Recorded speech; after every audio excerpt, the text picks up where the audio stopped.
So para sa akin kasi siguro kasi madali sa inyo magsabi na, oh, hula lang yan. It wasn't hula. Pag nag-vision ako ando na talaga ako sa term na sanay na ako.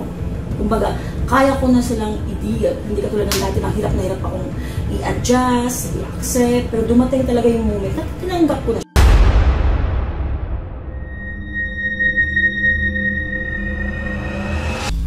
Hello po mga ka-PTV, sa video na ito ay tatalakayin natin ang paghiling ni Madam sa taimtim na pagdarasal sa mga tao dito dahil sa paparating sa syudad na ito ayon sa mga visions ni Madam Rudy Baldwin.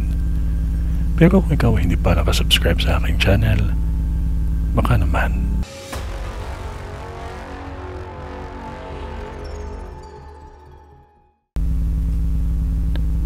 nakikita ko sa vision ko na masusundan ulit ng malaking sunog ang syudad na ito.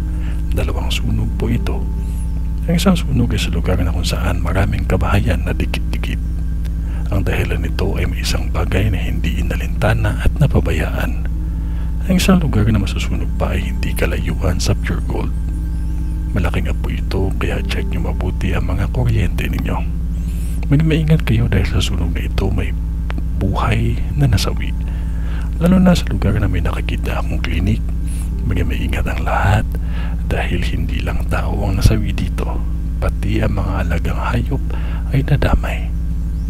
Mga taga rito, hindi ko po kayo pinilit na maniwala, ngunit hinihiling ko sa inyo ang taimtim na pagdarasal dahil may panahon na bigla na lamang magkakaroon ng malalim na sinkhole at malawak ang butas at bitak na pinsala nito. Mag-iingat din tayo lalo na sa taong 2025 dahil maya-maya ang pagpaparamdam ng lindol sa ating lahat. May nakikita akong mga nakuryente na tao at hayop. Huwag po tayong maging papaya sa lahat ng mga bagay na ikakapahamak nating lahat. May nakikita din akong salpukan ng mga sasakyan. Mag-iingat sa pagmamaneho at lagi nating tandaan na huwag nating kalimutan ang manalangin palagi dahil lahat ng ito ay babala lamang. Mag-iingat at kahit negatibo ang vision ko, huwag ninyong pangambahan. Bagamat dapat nating agapan at paghandaan. Ito ay ang vision ni Madam sa Pasig.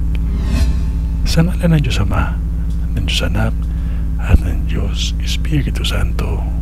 Amen.